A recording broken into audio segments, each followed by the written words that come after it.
जीवमजीवं दब्बं जिणवरवसहेण जीर्णनिधिष्ठं देविन्दविन्दवन्दं वन्दे तं सर्वदा शिरसा।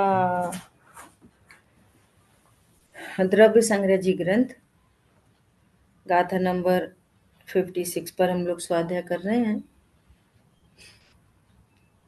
अपनी गाथा चल रही है। टीका अपन देख रहे थे। हे विवेकी पुरुषों, नित्य निरंजन और निष्क्रिय ऐसे निज शुद्धात्मा की अनुभूति को रोकने वाले कौन हैं?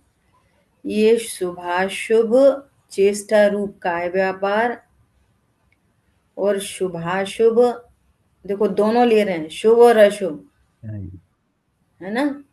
जब तक शुभ अशुभ अंतर बहिर्जल्प रूप वचन व्यापार और शुभाशुभ विकल्प जाल, देखो विकल्प जाल है ये, रूप चित व्यापार किंचित भी मत करो। क्यों? ये क्या है? ये निज शुद्धात्म अनुभूति को रोकने वाले हैं। ख्याल में आई बात? जब तक इस तरह के विकल्प हैं तब तक आत्मानुभूति नहीं हो सकती। देखो सरल एग्जाम्पल है, जैसे कोई सोने की चेष्टा करे, है ना। अरे मुझे नींद नहीं आ रही, नींद नहीं आ रही, नींद नहीं आ रही। जब तक ये विकल्प है नींद नहीं आ रही तब तक नींद नहीं आ सकती। अरे जल्दी नींद आ जाए, नींद आ जाए, नींद आ जाए, ये ऐसा विकल्प है, तब तक भी नींद नहीं आती। और जब इन ये दोनों ही विकल्प नहीं रहते, है ना, तो नींद आ जाती है। ऐसे ही समझ लो बिल्कुल। जब तक मैं शुद्धात्मा हूं ऐसा विकल्प, ऐसा चिंतन भी है, तब तक आत्मानुभूति नहीं हो सकती। ख्याल में आई बात? सो यहाँ पर तीनों चीजों का निषेध किया है।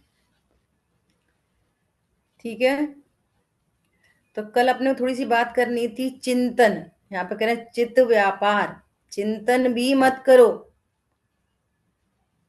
और यहाँ लोगों के प्रश्न कैसे आते हैं कि ऐसी घटना घट जाती है, घर में कोई बात हो जाती है तो चिंतन भी नहीं चलता, उस समय चिंतन नहीं चलता। अरे यहाँ तो कह रहे हैं चिंतन भी मत करो, और ये चिंतन को चाहता है। तो क्या कहना है यहाँ पर? ये कहना है कि जितना भी चिंतन है वो किसके लिए है? तत्व निर्णय करने के लिए। निर्णय होता है वन टाइम। अब निर्णय हो गया कि मैं आत्मा हूं, तो इस निर्णय के बाद मैं आत्मा हूं, इस चिंतन की क्या आवश्यकता पड़ रही है? अब ख्याल में आई बात? जैसे मिथ्या दृष्टि जीव को ऐसा श्रद्धान है कि मैं स्त्री हूं, मैं पुरुष हूं। अब ऐसा श्रद्धान होने पर ऐसा कोई चिंतन करता है? मैं स्त्री हूं, मैं स्त्री हूं, मैं पुरुष हूं। ख्याल में आ रही है बात? तो चिंतन किसके लिए? निर्णय के लिए। एक निर्णय में। हाँ, डिसीजन मेकिंग चाहिए। मैं हूं कौन सा तत्व, मैं कौन सा द्रव्य हूं, बस निर्णय हो गया। और निर्णय हुआ और निर्णय पूर्वक निर्भरता हुई, और जहां निर्भरता हुई वहां परिणति स्वभाव सन्मुख हो गई। ये विधि है ध्यान की। और जब तक वस्तु का निर्णय नहीं किया है और इस तरह के विकल्प हैं, काय की चेष्टा है, वचन व्यापार है, चिंतनात्मक व्यापार है ना, तब तक ये तीनों चीजें ध्यान में बाधक हैं, ध्यान को रोकने वाले हैं। ठीक है। जिससे अर्थात तीनों योगों के निरोध से स्थिर होता है। कौन? आत्मा। आत्मा मतलब ज्ञान। कैसा स्थिर होता है? सहज शुद्ध ज्ञान दर्शन स्वभावी परमात्म तत्व के सम्यक श्रद्धान ज्ञान आचरण रूप अभेद रत्नत्रयात्मक परम समाधि से उत्पन्न सर्व प्रदेशों में आनंद उत्पन्न करने वाले सुख के आस्वाद रूप परिणति सहित निजात्मा में रत परिणत तल्लीन सचित तन्मय होता है। देखो सेंटेंस बड़ा है, भाव सरल है। कैसा स्थिर होता है? कि मैं सहज शुद्ध ज्ञान दर्शन स्वभावी परमात्मा हूं। कल बात आ गई थी ना शुद्ध की, है ना? संयोग शरीर कर्म कषाय से रहित शुद्ध, त्रिकाल शुद्ध, मैं सदा शुद्ध। तो ऐसे अपने शुद्ध स्वरूप को जाना गया, इसका विश्वास किया गया, है ना? और उसमें अभेद रूप से परिणति, अभेद रूप से अब अभेद रूप से मतलब ज्ञान में ऐसा निर्णय नहीं कि मैं ज्ञान हूं और ज्ञायक को जानता हूं, ऐसा भेद रूप नहीं। ज्ञान बोलता है मैं ही ज्ञायक हूं। क्या बोला?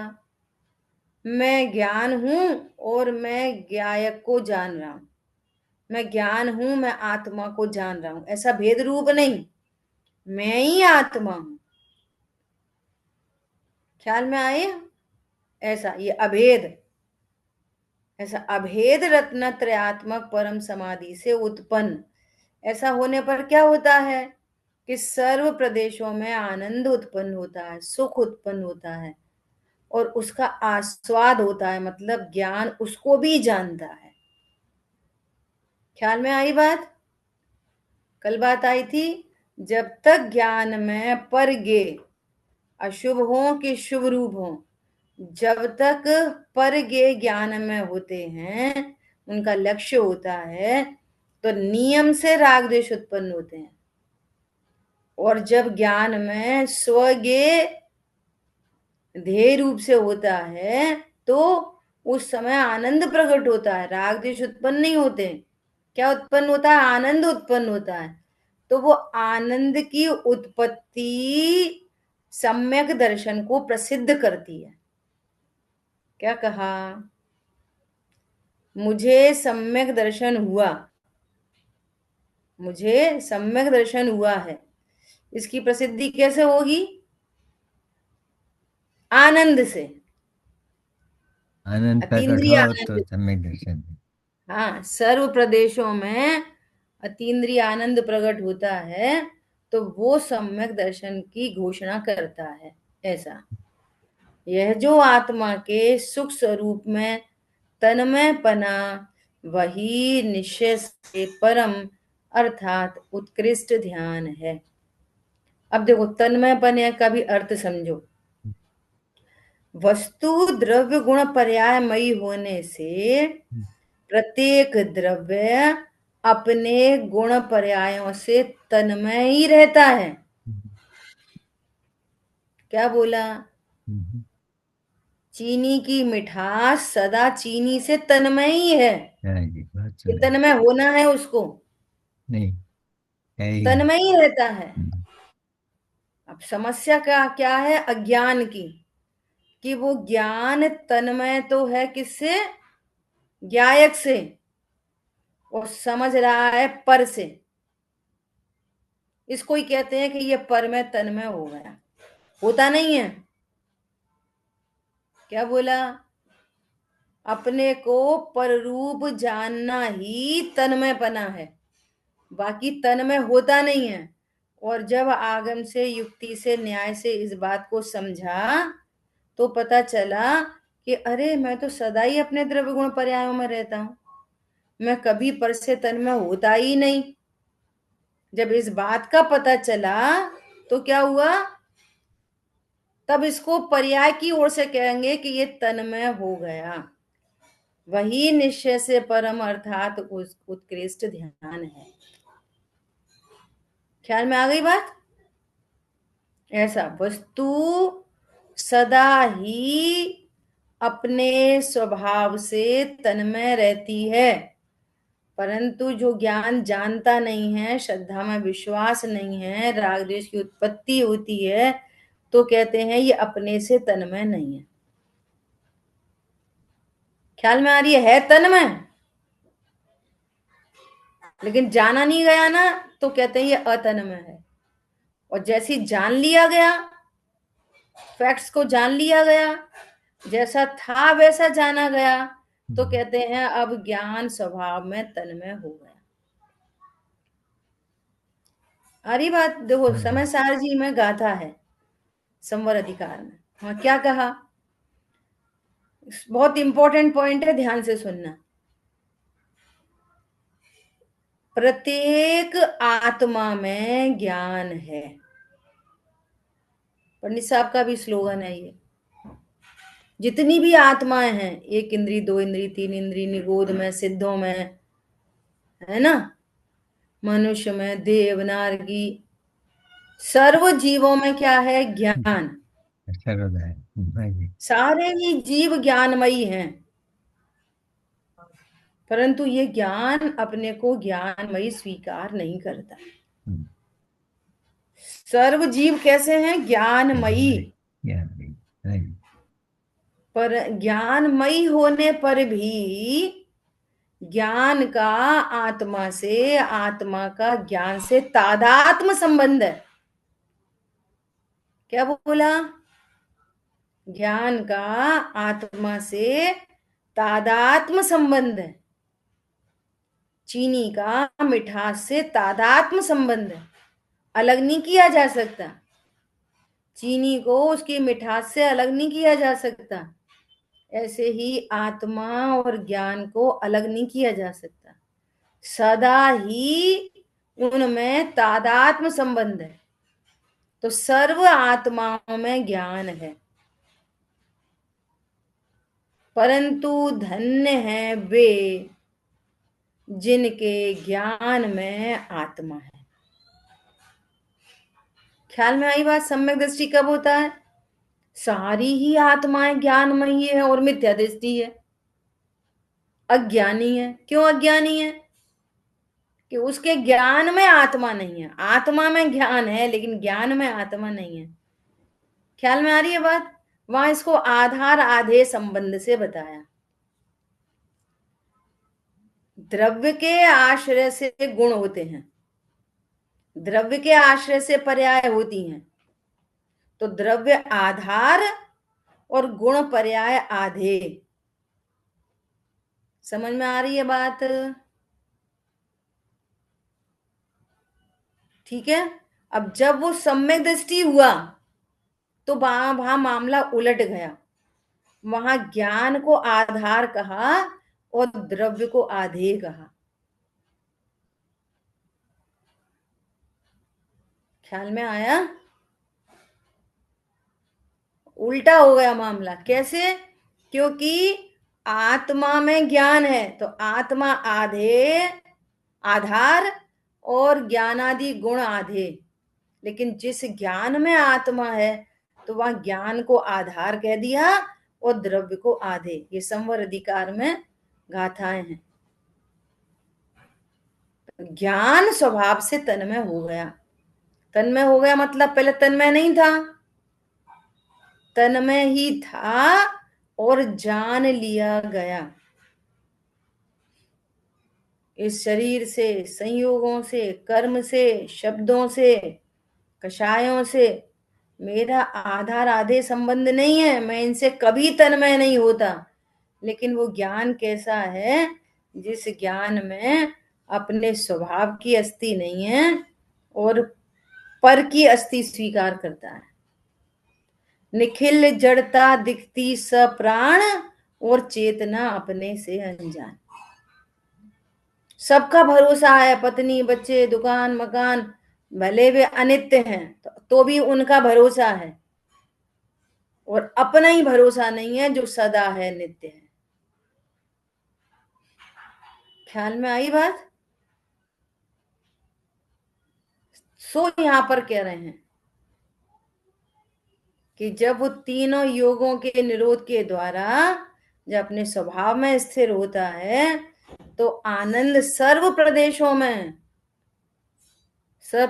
में क्या हुआ? आनंद के झरने बह रहे, आनंद अमी है बरस रहा। ठीक है, तो इसका नाम है उत्कृष्ट ध्यान।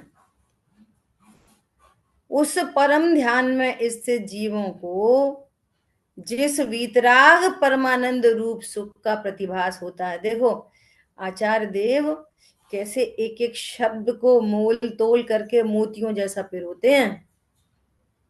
क्यों? मिथ्या दृष्टि तो विषय भोगों में सुख मानता है, तो वो राग सहित सुखाभास है, उस मंद कषाय को सुख समझ रहा है ना। इसलिए यहां पर क्या लिखा है? वीतराग परमानंद रूप सुख। विषयों का लक्ष्य होने पर मंद कषाय रूप सुख नहीं, परम ध्यान में सुखाभास नहीं है, मंद कषाय रूप सुख नहीं है, कषायों का सुख नहीं है। वहां पर क्या है? वीतराग, आगे विशेषण रख दिया वीतराग, राग द्वेष से रहित वीतराग परमानंद रूप सुख का प्रतिभास होता है, वही निश्चय मोक्ष मार्ग स्वरूप है। ख्याल में आई बात? उस परम ध्यान में स्थित जीवों को कैसा आनंद होता है? बहुत लोग ऐसा कहते हैं, गर्मी लगी बहुत तेज तो फिर एसी चलाते हैं तो कितनी सुख शांति होती है। उससे अनंत गुनी सुख शांति भगवान को है। अरे नहीं प्रभु, वो भिन्न जाति की सुख शांति है, वो विषय भोगों वाला सुख शांति नहीं। पहली तो विषय भोग सुख ही नहीं है। टोडरमल जी ने कहा है, क्या कहा है? जब गर्मी लग रही है तब दुख लगता है, और एसी ऑन किया तो सुख लगता है। तो कह रहे हैं कि वो सुख नहीं है, दुख ही कम ज्यादा है। क्या बोला? तीव्र कषाय होने पर दुख अधिक है, और मंद कषाय होने पर दुख कम है। वो दुख ही कम ज्यादा है, मंद कषाय कोई सुख नहीं है। बहुत तेज भूख लग रही थी तो दुख, और भोजन की थाली पे बैठे और भोजन हो रहा है तो अब थोड़ी सुख लग रहा है, तो वो सुख नहीं है, वो क्या है? दुख ही कम हुआ है, दुख कम जरूर हुआ है, तो वो दुख ही है, सुख नहीं है। सुख क्या है? वीतराग परमानंद रूप सुख का प्रतिभास होता है। प्रतिभास मतलब उसका जानना होता है। वही निश्चय मोक्ष मार्ग स्वरूप है, वही वास्तविक सुख है ना। वही आनंद है, वही निश्चिंता है, वही निर्भरता है। पूरा जगत जिस सुख को ढूंढ रहा है वो सुख वीतराग परमानंद रूप है। ख्याल में आई बात? ये कैसा सुख है?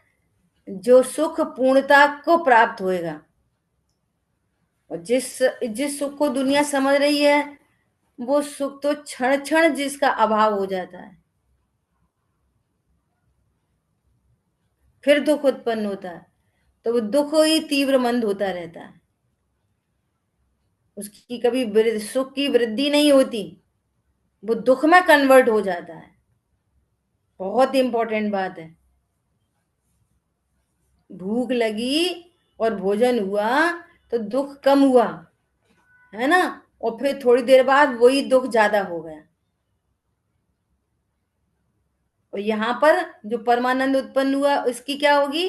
इसकी वृद्धि होती है, भवांतर में चला जाए ये सुख।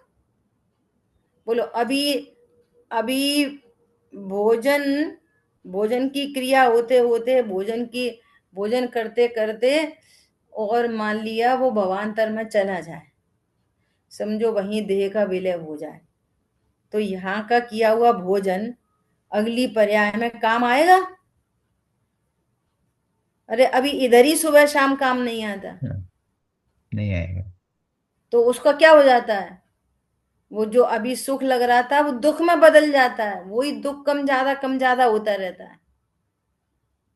और ये वीतराग ही सुख कैसा है कि ये दुख में नहीं बदलता, इस सुख की वृद्धि होती रहती है और पूर्णता को प्राप्त होते हैं तो अनंत सिद्ध दशा प्रकट होती है। ख्याल में आ रही है बात?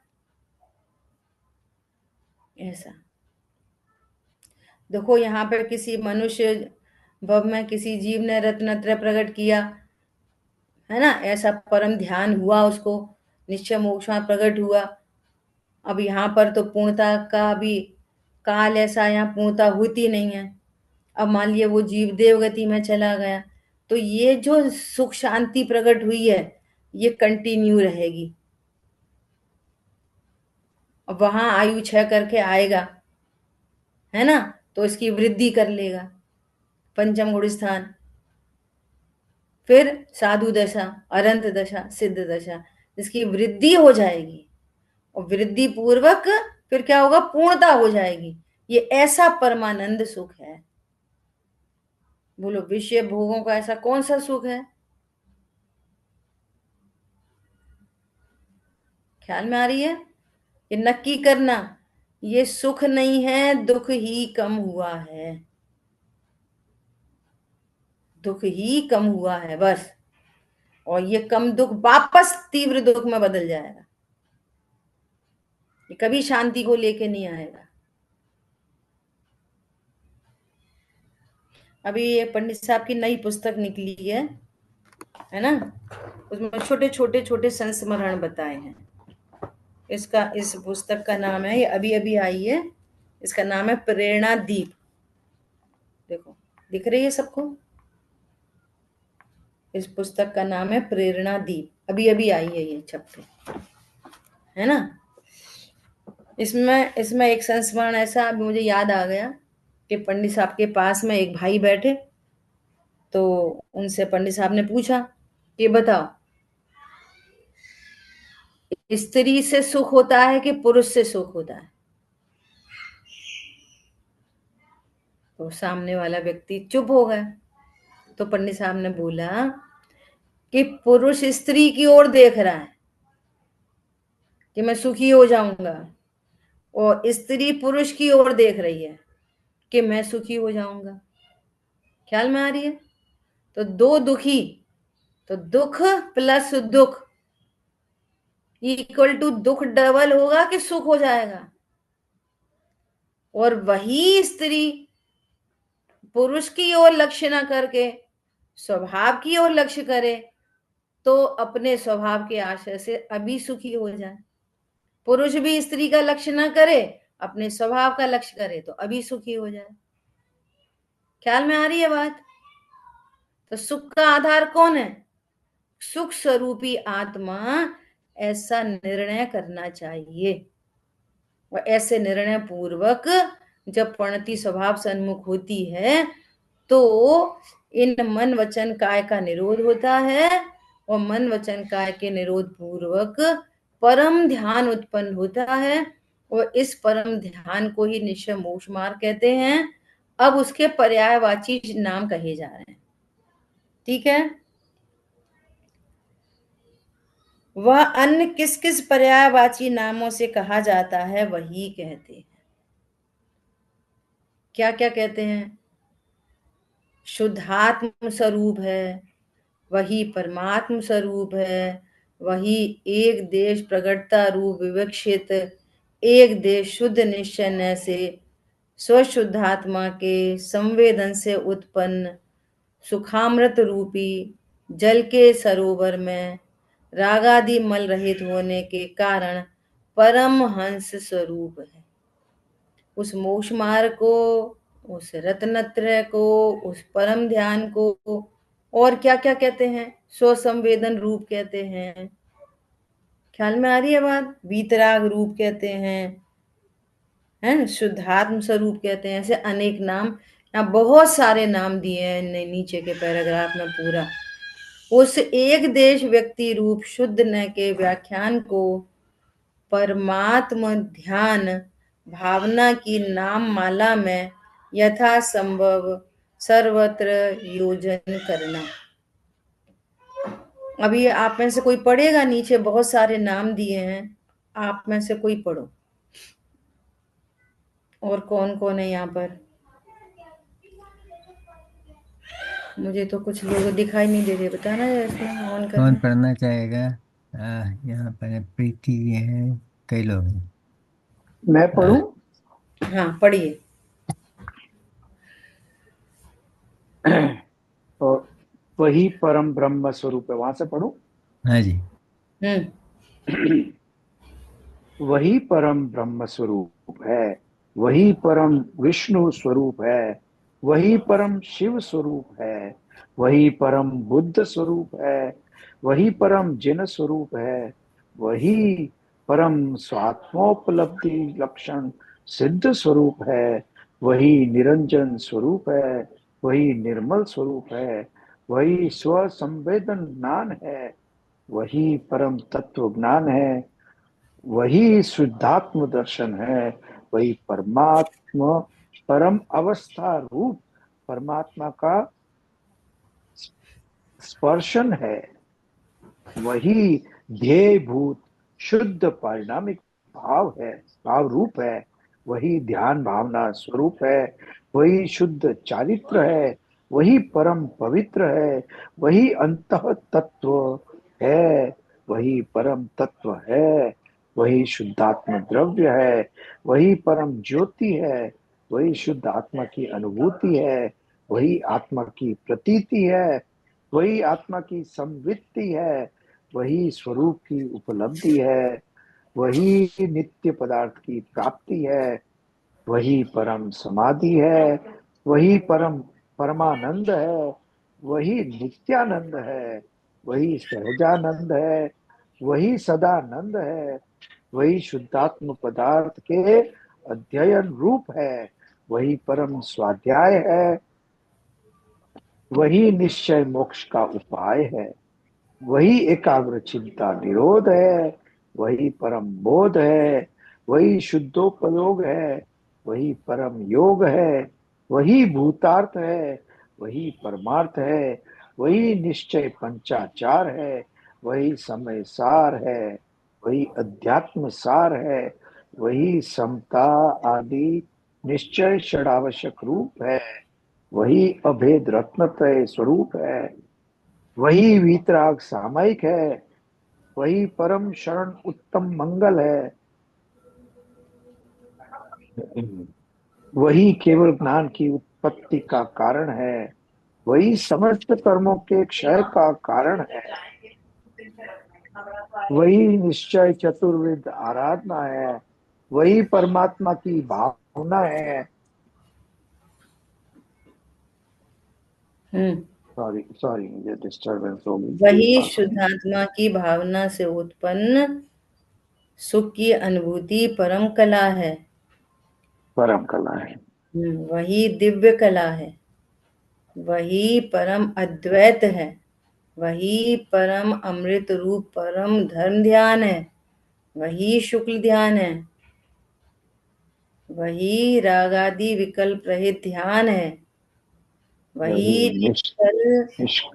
शरीर रहित ध्यान है, वही निष्कल शरीर रहित ध्यान है, वही परम वीतरागपना है, वही परम साम्य है, वही परम एकत्व है, वही परम भेद ज्ञान है, वही परम समरसी भाव है, इत्यादि समस्त रागादि विकल्प उपाधि से रहित परम आह्लाद रूप एक सुख जिसका लक्षण है, ऐसे ध्यान रूप निश्चय मोक्ष मार्ग के वाचक अन्य भी पर्यायवाची नाम परमात्म तत्व के ज्ञानियों द्वारा जानने योग्य है।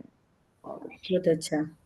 देखो क्या कह रहे हैं कि जिनवाणी में इस ध्यान को, मोक्ष मार्ग को, आनंद को, ऐसे अनेक अनेक अनेक नामों से आपको मिलेंगे जिनवाणी में। तो इन सब का अर्थ क्या है? ये रत्नत्र रूप मोक्ष मार्ग, अंतः तत्व कहो, शुद्धात्मा अनुभूति कहो, परम ध्यान कहो, धर्म ध्यान कहो, है ना, परमहंस कहो, ऐसे अनेक अनेक नामों से यहाँ पर उसको बताया है, जो आपको जिनवाणी में कई जगह के कोई कोई नाम मिलेगा। तो वो सब इसके पर्यायवाची नाम है ना। तो यहाँ इतनी यहाँ पर बात की गई है। देखो अभी तो समय अपने पास बहुत है, अपन गुरुदेव श्री के प्रवचन से यहाँ पर देखेंगे।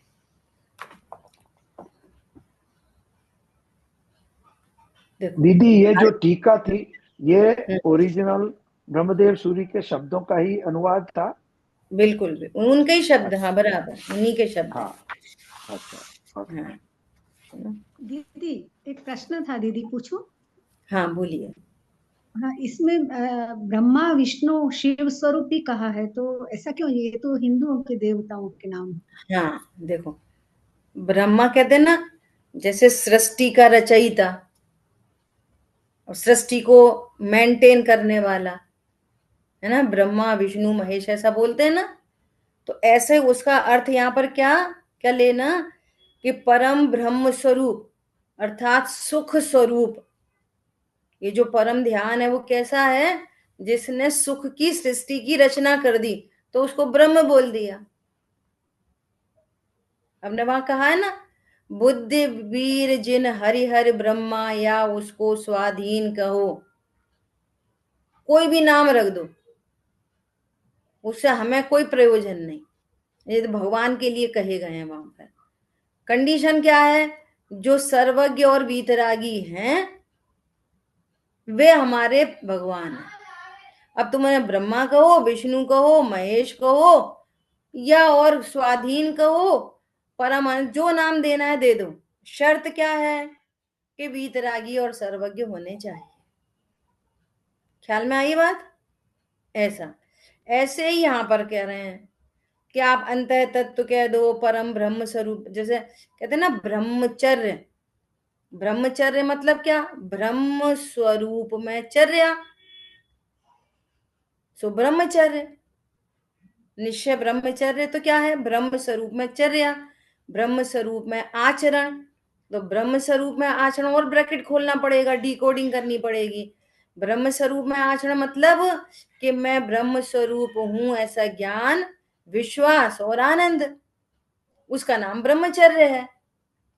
अब जिसको अंतरंग में ब्रह्मचर्य होता है तो बहिरंग में वैसे भाव दिखाई देते हैं।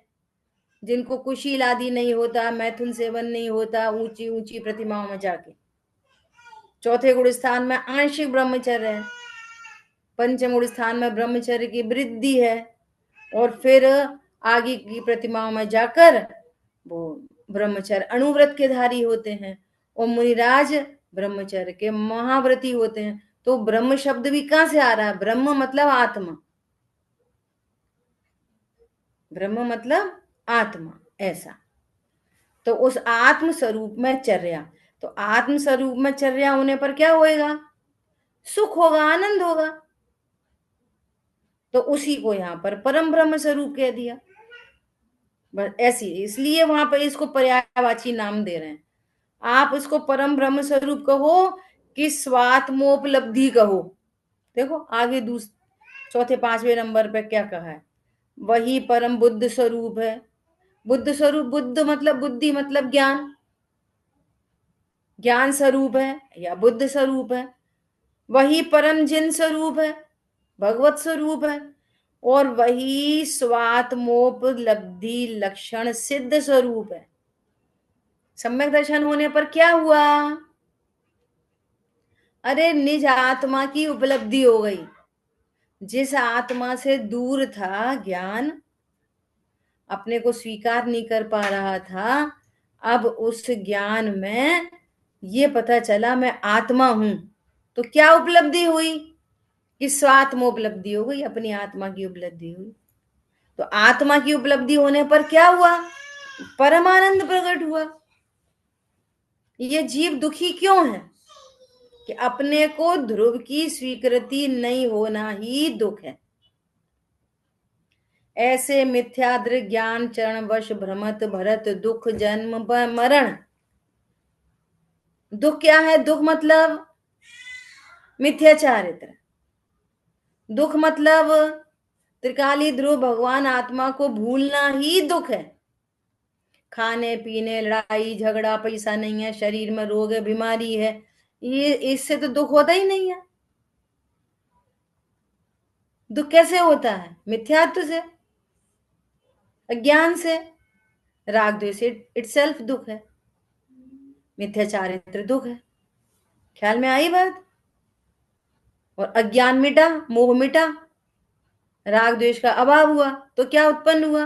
कि सुख उत्पन्न हो गया। वो सुख कैसा है? स्वात्मोपलब्धि स्वरूप। जिस ज्ञान में आत्मा की उपलब्धि हुई, उस ज्ञान में आनंद का जन्म हो गया। और ऐसा कब होता है? कि परम ध्यान होने पर होता है। वो परम ध्यान कैसे होता है? कि ध्येय का नक्की करने पर परम ध्यान होता है। और जब ध्येय नक्की होता है तो वो अपने को देह से भिन्न जानता है। और देह से भिन्न जानने पर अपने स्वभाव का जब आश्रय करता है तो शरीर की क्रिया रुक जाती है, वचन की क्रियाएं रुक जाती हैं, मन के विकल्प भी रुक जाते हैं। तो जब वे सब रुक जाते हैं तो चर्म चक्षु से देखने वाले जीव को वहीं से परिचय दे दिया। क्या परिचय दे दिया? कि तुम काय की चेष्टा मत करो, कुछ बोलो भी मत, और कुछ विकल्प भी मत करो। और हम बोले नहीं, वो काय की चेष्टा नहीं करें और कोई विकल्प नहीं करें, तो ध्यान हो जाएगा क्या? कि नहीं, ध्यान तो ध्येय के निर्णय करने पर होता है। और नास्ति से इस गाथा में मजबूरी से आचार्य भगवान ने अज्ञानी के लिए लिखे गए सारे ग्रंथ, तो उधर से चर्चा की है। अब देखो गुरुदेव श्री कितना बढ़िया खुलासा करेंगे यहाँ पर, अभी बहुत शानदार। ठीक है, क्लियर हो गई बात? देखो पढ़ते हैं। भाई शुभ अशुभ रूप मन वचन काय की चेष्टा का निरोध करके जो आत्मा में स्थित होता है वह परम ध्यान है। उल्टा करो, जो आत्मा में स्थित होता है उसको मन वचन काय की चेष्टा का निरोध हो जाता है। उपदेश शैली कहां से कहेंगे? कि मन वचन काय की चेष्टा का निरोध करो और फिर ध्यान हो। ये चरणान योग की शैली है, ये उपदेश की शैली है। वस्तु स्वरूप क्या है? पहले स्वभाव सन्मुख होते हैं। जब निश्चय ध्यान होता है तो मन वचन काय की चेष्टा रुक जाती है। निश्चित हो जाता है स्वयं। ठीक है, ऐसा देखो क्या कह रहे हैं। हे ज्ञानी जनों, तुम कोई भी चेष्टा न करो, अर्थात काय के व्यापार को न करो। ये काय के व्यापार को मैं कर सकता हूं ऐसा जानता है ना, तो उसको ये बताते हैं तू काय का कोई व्यापार मत कर, शरीर की कोई चेष्टा मत कर। तो फिर मैं क्या करूं? मैं क्या करूं? मैं काय की कोई चेष्टा नहीं करूं, मैं मंदिर भी नहीं जाऊं, स्वाध्याय नहीं करूं, पूजा नहीं करूं, पाठ नहीं करूं, दया नहीं करूं, दान नहीं करूं, ये तो सब मैं करता हूं, तभी तो धर्म होता है। तो कह रहे हैं कि तू ये कुछ भी मत कर। तो फिर क्या करूं? क्या करूं? क्या करूं? कि तू कौन है ये जान। तो मैं क्या कर सकता हूं? कि मात्र जानता हूं। तो ऐसा जान कि मैं मात्र जानता हूं। ख्याल में आई बात? कुछ भी ना बोलो, कुछ भी नहीं बोलो। अब जिसने ऐसा जाना कि मैं मात्र जानने वाला हूं, इसका मतलब मैं बोलने वाला नहीं। ख्याल में आई बात? ऐसा कुछ भी विचार मत करो, कोई विचार मत करो। ऐसा विचार भी मत करो कि मैं आत्मा हूं। जब तक ऐसा विचार रहेगा मैं आत्मा हूं, तब तक भी आत्मानुभूति नहीं होगी। क्या बोला? अभी एग्जाम्पल दिया था, अरे मुझे सोना है, मैं सो जाऊं सो जाऊं सो जाऊं सो जाऊं। जब तक ये विकल्प चलते रहेंगे ना, अब तो मैं सो जाऊं तब तक नींद नहीं आएगी। एकदम प्रैक्टिकल एग्जाम्पल है। और जैसे ही ये विकल्प शांत होएगा और नींद आ जाएगी, या नींद आ जाएगी तो ये विकल्प शांत हो जाएगा, वाइस वर्सा, दोनों साइड से एक ही काल होगा। जब तक तेरे मन में ये विकल्प चल रहे हैं, मैं शुद्ध आत्मा हूँ, मैं ज्ञान स्वरूपो हम, परिपूर्ण स्वरूपो हम, अविनाशी स्वरूपो हम, शुद्ध स्वरूपो हम, जब तक ये विकल्प चल रहे हैं ना, तब तुझे परम ध्यान नहीं हो सकता। इसलिए उसको नास्ती रूप से क्या कह रहे हैं, कुछ मत सोचो। और दादा ने तो क्या लिख दिया, कुछ मत जानो। अच्छा, कुछ जाने भी नहीं, हम तो जानने वाले हैं, तो जाने भी नहीं, नहीं कुछ मत जानो। तो क्या करें कि जानना सहज होने, सहज होने दो। सहज होने दो। अब मुझे पर को नहीं जानना, अब मैं तो ध्यान करने बैठा हूं, मुझे पर को नहीं जानना, मुझे स्व को जानना है। जब तक तुझे पर को नहीं जानना और स्व को जानना ये विकल्प है, तुझे परम ध्यान नहीं होगा। पर जानने में आ रहा है, आने दे। स्व जानने में आ रहा है, आने दे। जानना सहज होने दो। ख्याल में आ रही है बात? ऐसा। अब विचार करो कि कितने उपदेश दिए जाते हैं कि भैया मंदिर आओ धर्म होएगा, यहाँ पे कह रहे हैं काय का व्यापार मत करो। कौन आए मंदिर आने जाने वाला, कौन है? दीदी, कुछ पढ़ो लिखो, कुछ याद करो, उच्चारण करो, भक्ता हमारे स्तोत्र पढ़ो। ख्याल में आ रही है बात? नमोकार मंत्र की जाप करो, 108 बार जाप करो। यहाँ पे कह रहे हैं बोलो मत, नहीं चिंतन करो, गहरे गहरे उतर जाओ चिंतन में। ये कह रहे चिंतन की मत करो। क्यों क्यों मत करो? ये नास्ती से करने की भाषा में बोला गया है। वास्तव में ये कोई भी कार्य आत्मा का नहीं, न काय का व्यापार आत्मा करता है, न भाषा वर्गणा आत्मा का कार्य है, और न ये मन के विकल्प आत्मा का कार्य है। आत्मा को भेद से कहें तो मात्र जानने वाला है, और अभेद से कहो तो त्रिकाली ध्रुव हूं, ध्रुव बना रहता हूं, बस इतना ही मैं हूं, यही आत्मा है। दीदी, हमें हमें जब तक निर्विकल्पता नहीं होती है, तब तक जब भी बैठते हैं तो ज्ञान तो स्वयं का करते हैं। जानना सहज होने दो को भाव पकड़ में नहीं आ रहा। हाँ जान वो देखो, हम भी सहज अपने आत्म स्वरूप का ही ज्ञान ध्यान करते रहते हैं, तो भी वो निर्विकल्पता नहीं है। तो देखो उसको बहुत समझाइए। इंपॉर्टेंट बात है, ये बहुत इंपॉर्टेंट बात है कि जो जीव ध्यान के लिए तत्पर हुआ, ऐसे ही कहा जाएगा, उसकी योग्यता पक रही है। योग्यता की तरफ से बात करो, क्रमबद्ध पर्याय की तरफ से बात करो, उसकी क्रमबद्धता में अभी निश्चय ध्यान प्रकट होने वाला ही है, ये मान के चलो, है ना, क्रमबद्ध में। तो उसको सहज पने ये भाव आएंगे। क्या भाव आएंगे? कि मैं ध्यान के लिए जाता हूं। अब बैठता हूं बोल दो व्यवहारने की भाषा में, उसको निर्णय तो उसने पहले किया है कि काया मेरी नहीं, काय की चेष्टा मेरी नहीं। ऐसा निर्णय करने वाले की तो काल लब्धि पकेगी, उसकी क्रमबद्धता में तो यह आत्म ध्यान होएगा। निर्णय से रहित को तो ध्यान होएगा नहीं। तो निर्णय से उसको द्रव्य गुण पर्याय का निर्णय पूर्व में आगम युक्ति न्याय से वो करके बैठा है। ख्याल में आ रही है बात? अब वो किसी पाठ के माध्यम से, देवशाह गुरु के स्वरूप के माध्यम से, णमोकार मंत्र के माध्यम से, जो 4 प्रकार के ध्यान की बात आई, पिंडस्थ ध्यान, पदस्थ ध्यान, रूपस्थ ध्यान, रूपातीत ध्यान, है ना, इन ध्यानों के माध्यम से वो विचार करता है। अब सुनना ध्यान से, अब उसको विचार आ रहे हैं बार बार। क्या विचार आ रहे हैं? नियम से विचार होंगे, लेकिन उसको पता है विचार चल भी रहे हैं, और ज्ञान में ये निर्णय है कि ये विचार ही है, और विचार चल रहे हैं। ये विचार आत्मानुभूति को नहीं लेके आएंगे। समझ में आ रही है बात?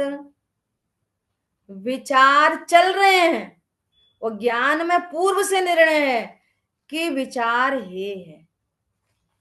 कुछ समझ में आई नहीं आई? क्यों?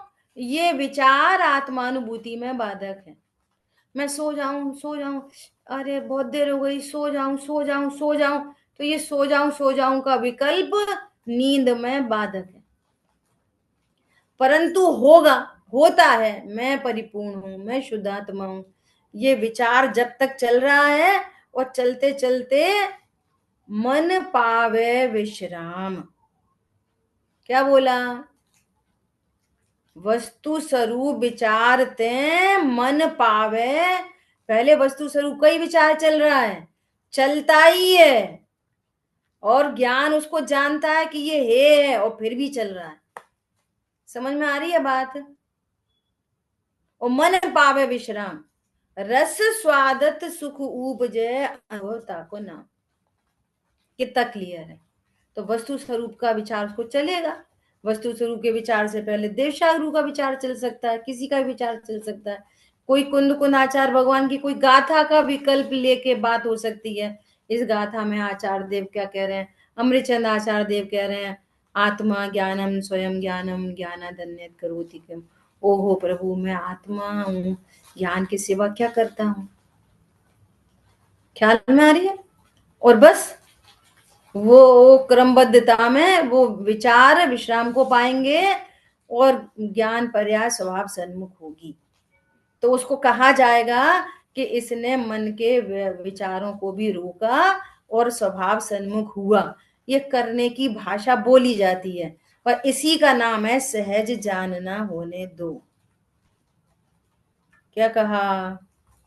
इसका ही क्या नाम है? सहज जानना। यही है सहज जानने का अर्थ। परंतु ज्ञान में तो डिटेल आते ही है ना दीदी। बोल दिया ना, आता है, डिटेल आता है, लेकिन उस डिटेल से मेरा काम नहीं बनता। मेरा काम तो स्वभाव के आश्रय से होता है। तो स्वभाव के आश्रय में तत्पर है वो, और विकल्प चल रहे हैं। बोल दिया ना 2 बार 3 बार, क्या कि विकल्प होते हैं और उसको विकल्प हे भाषित हो रहे हैं कि इन विकल्पों से, इन विचारों से काम नहीं होगा। वस्तु हूं मैं, वस्तु के लिए विकल्प की क्या जरूरत है? बोलो, चीनी के लिए विकल्प की कितनी जरूरत है? समझ आई बात? चीनी जिह्वा इंद्री पर रखने पर, उपयोग में लेने पर मिठास का स्वाद आएगा कि ऐसा विकल्प करने पर ये तो मीठी होती। वस्तु को विकल्पों की आवश्यकता नहीं होती। क्या बोला? वस्तु को विकल्प की आवश्यकता नहीं होती, ठीक है? परंतु उससे पूर्व विकल्प होते जरूर हैं, अन्वेषण के काल में, निर्णय करने के काल में। ठीक है, शेष चर्चा अपन आगे करेंगे। जिन वाणी के ज्ञान से सूझे लोकालोक, सो वाणी मस्तक नम सदा देत हूँ दो। बोलिए द्वाशांग मई जिनवाणी माता की जय। जय हो। जय जिनेन्द्र सभी को।